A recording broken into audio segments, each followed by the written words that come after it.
everybody want me to talk about it, man. Chief Keef and NBA YoungBoy did a song together, man.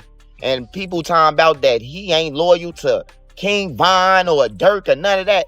Hey, look, bro, I know y'all don't know y'all history, though. You won't believe the wild move Chief Keef just pulled on his own block. This man really linked up with NBA YoungBoy. Yeah, that NBA YoungBoy. The same one who's had serious tension with his late friend King Von's crew. That's not small drama, that's a bold move. But it gets even messier. Word around the city is that some people are talking about shutting Sosa out and now welcoming him back to Chicago. That's how heated this situation has gotten. This isn't just random gossip, this cuts deep. We're talking about someone who grew up with these same guys, ate with them, stayed in the same buildings, and came up from nothing together. Now he's shaking hands with someone they see as the opposition. In their eyes, that's a heavy sign of disrespect. And this goes way beyond music charts or rap debates. This is about loyalty, street codes, and how chasing bigger opportunities can make people question where someone's heart really stands. It's about respect more than anything. And right now, some people from his old neighborhood feel like that respect got tossed aside. To understand how it got this serious, we have to rewind. Before the fame, the big houses, and the luxury cars, Chief Keef was just a young kid from Oblock trying to make it through tough conditions. We're talking about Parkway Gardens, known for being one of the hardest areas in Chicago. That's where names like King Von, Boss Top, Keyroy, and others built their reputations. Back then, Keef wasn't living like a superstar. He was in the mix of real-life struggles, facing legal trouble, dangerous situations, and the same pressure everyone around him dealt with. His music wasn't just talk, it reflected what he was actually seeing and living. What do you think about that, man? And can Chief Keef come back to I still Oblock? talk to him. I still FaceTime. So I hear DM me back, all type of shit. Here's something a lot of people forget. Keith had strong ties to Front Street too, not just Oblock. But those sets, Front Street, 300, Oblock, they all moved as one circle at the time. They shared alliances, stood together, and followed the same code. That unity was serious. So when someone from that circle makes a move like this, people don't just see business, they see betrayal. So for him to link up with the opposition now, that's the kind of move that gets the whole city buzzing. When people say Oblock, they're not just naming one building. They're talking about a tight circle of connected sets that once moved like one unit, one family, one code, one mission. So when Chief Keef dropped I Don't Like back in 2012, everything flipped overnight. That track exploded. The whole drill scene shifted. He went from a regular kid in the neighborhood to signing a $6 million deal with Interscope Records almost instantly. Just like that, he was gone. But here's the crazy part. The success came so fast, he barely had time to breathe. One minute, he's a teenager in the projects. Next minute, there's money in his account and cameras in his face every day. Fame hit hard and fast, and once Sosa secured that big contract, he packed up and moved to LA. No long speeches, no drawn-out goodbye, and he didn't bring the whole crew with him either. Out of everyone from the block, only about 3 people made that move with him. Think about that. 3 out of all the people who stood beside him when he had nothing, the ones who shared meals, watched each other's backs, and believed in the dream. Only a small circle got to step into that new life. To some, that felt cold. Imagine grinding every day with your people, talking about making it out together.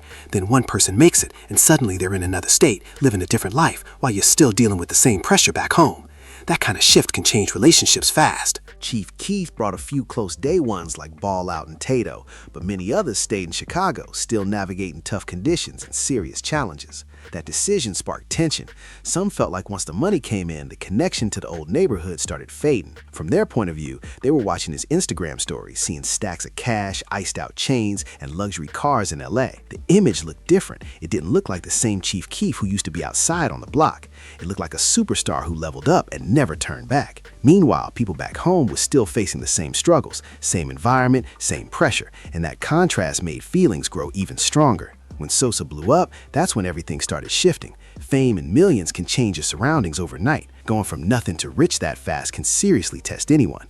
But how you move after that glow up, that's what people really pay attention to. Some people get money and use it to lift up the ones who stayed solid with them. Others get rich and start acting brand new, like the struggle never touched them.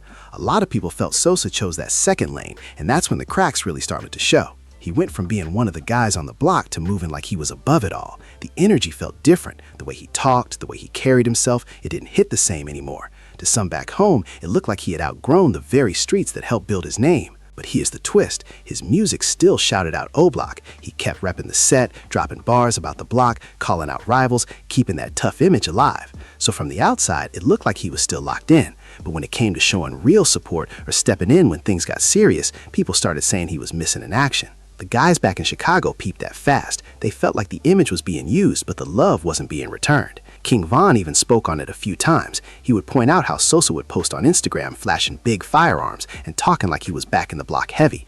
But when real help was needed, Von felt like he didn't step up. To Von, that didn't add up. You can't say you're putting on for the neighborhood if there's no action behind it. And that's when things went from online talk to deeper tension.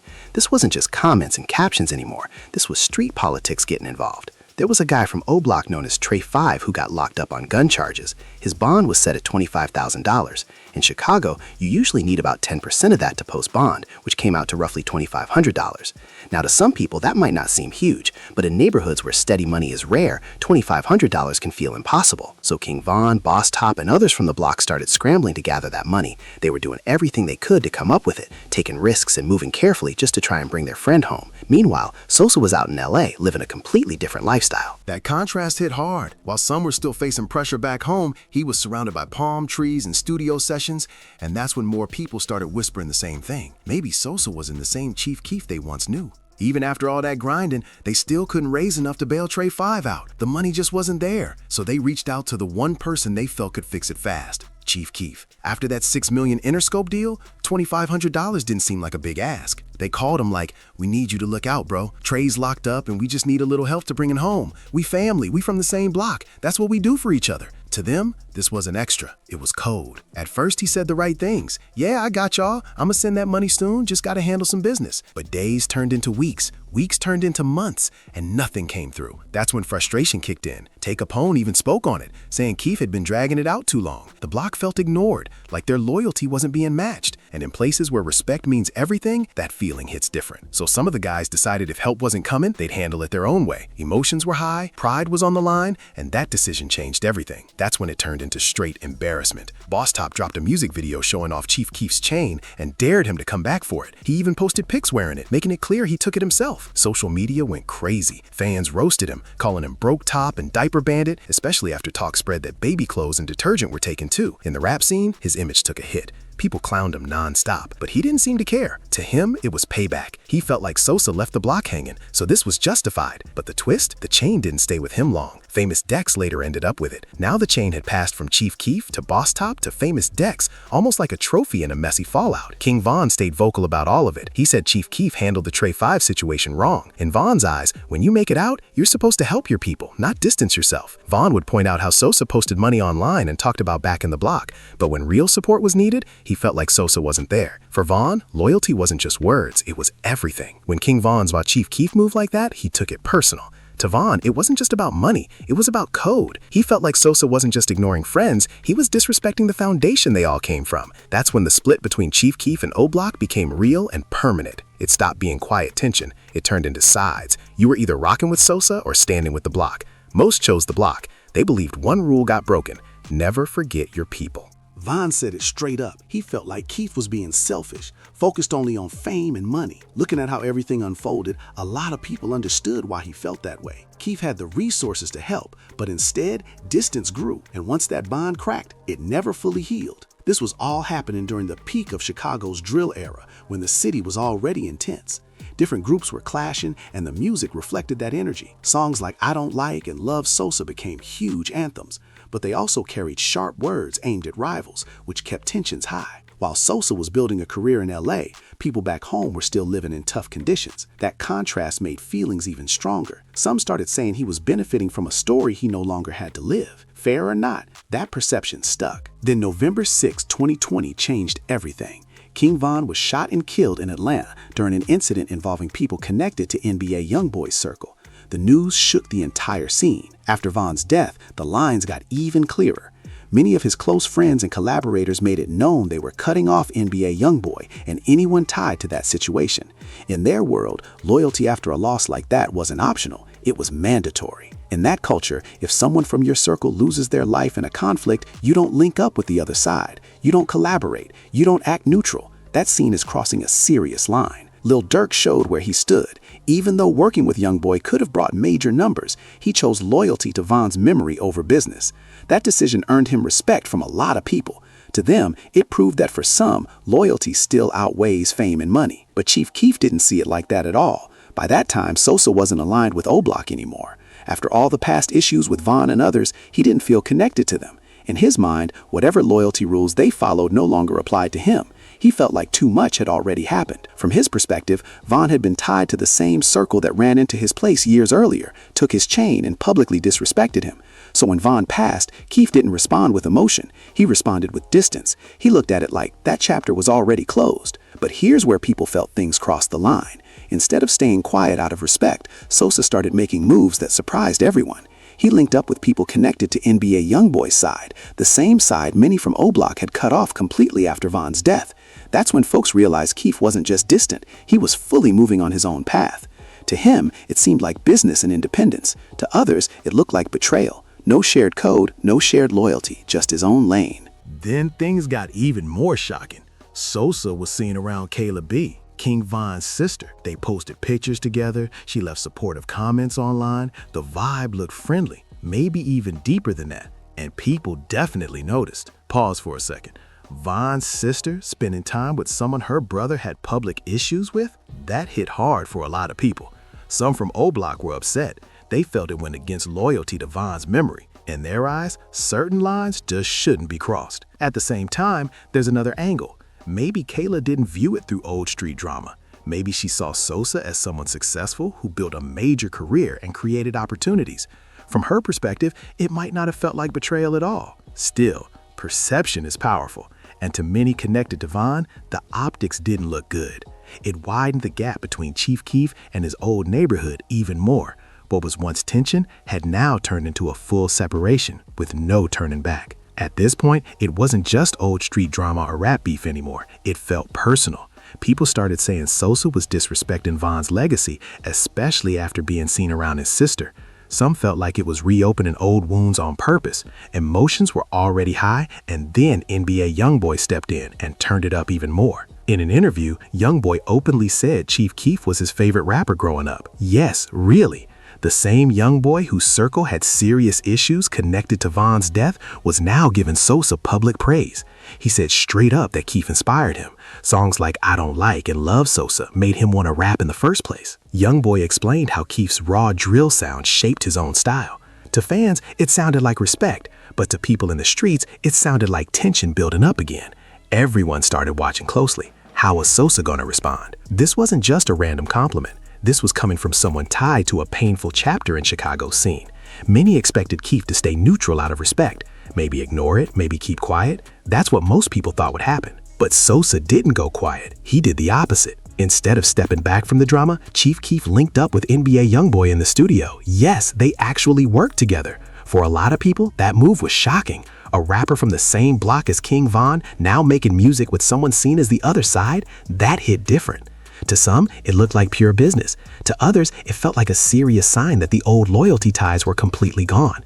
And they didn't just meet up quietly. They recorded a full track together called Tony Montana Flow and released it like it was just another day in the industry. That move had the whole internet talking. Lines were drawn, opinions were loud, and the divide between Sosa and his old block got even deeper. There was no hesitation and no explanation. In the video, they were in the studio laughing, vibing, making music like nothing heavy was attached to it. Meanwhile, people close to Von were still grieving and processing everything. So when that song hit the internet, the reaction was instant. Oblock and those connected to Von went off. Social media lit up with comments saying he violated and calling Sosa fake. The energy was loud and emotional. A lot of fans said this move proved he only cared about himself, not loyalty or the code they believed in. Some members even jumped online saying Chief Keef wasn't welcome in Chicago anymore. Posts started popping up claiming he was banned from the block. It wasn't subtle either. The message was clear. If he came back around, it wouldn't be peaceful. Lives, comments, and timelines turned into non-stop chaos. People were arguing back and forth. Some defended Keef, saying he's free to work with whoever he wants. Others said he crossed a serious line. The internet became a battlefield of opinions overnight. Then Sosa made it even hotter. He posted about wanting to buy Oblock, like actually own property there. That statement alone sent shockwaves. The response came fast, with people replying that he wouldn't even be able to walk through the area peacefully. That back and forth summed up how deep the divide had become. What started as brotherhood had fully turned into separation. It wasn't about music anymore. It was pride, history, and hurt feelings stacked on top of each other. Some people didn't want business deals or peace talks. They just wanted distance. And that's the wildest part. The same guys who once made music together, hung out daily, and shared dreams were now publicly clashing. from tight circle to total fallout, and all of it playing out for the world to see. That's how deep this betrayal felt to them. In their eyes, Sosa broke every rule about loyalty, respect, and brotherhood. They believe he chose money over family, fame over friendship, and success over the code they grew up on. And in that world, once you cross that line, you're not just distant, you're viewed as the opposition. Now Chief Keef is seen by some as completely separated from his old neighborhood. The same Chicago streets that helped launch his career now feel closed off to him. People who once stood behind him publicly say they don't rock with him anymore. That's a serious fall off in relationships. What makes it even wilder is how small it all started. A $2,500 bond. That's the number people keep going back to. They feel like if that situation had been handled differently, maybe none of this would have spiraled the way it did. To them, pride and distance cost something bigger than money. It cost trust. Meanwhile, Keef is living in a different world now. Wealth, success, new connections, full independence. From the outside, it looks like he leveled up in every way, but critics ask, at what cost? Some think he's moved so far past the block that he doesn't even think about it anymore. That detached energy is exactly what fuels the anger. When people feel forgotten, they don't let it slide.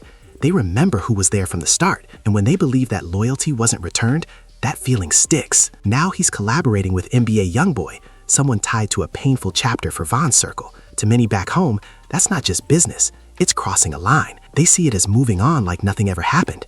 And that hurts. One thing about street history, people don't forget easily. You can relocate, build wealth, and create a new circle, but unresolved tension doesn't just disappear. Oblock hasn't let it go. In this situation, it's bigger than just music now. At the core, this story isn't just about rap drama.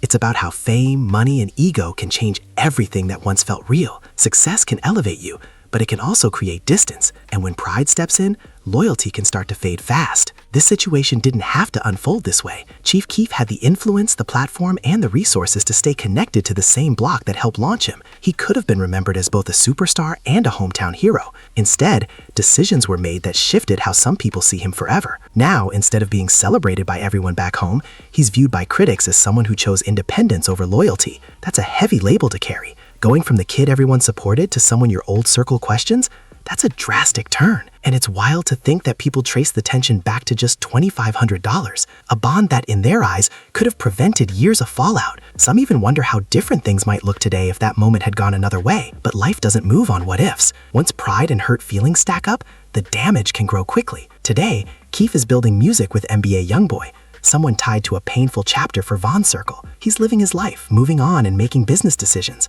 But for others, the history still matters. They see those collaborations as crossing a line that can't be uncrossed. This isn't only a Chicago story. It's a bigger lesson about roots and relationships. When success pulls you into a new world, staying grounded isn't always easy. And once trust is broken, money can't fix it. Now the real question is this: was Chief Keef wrong for linking up with NBA YoungBoy?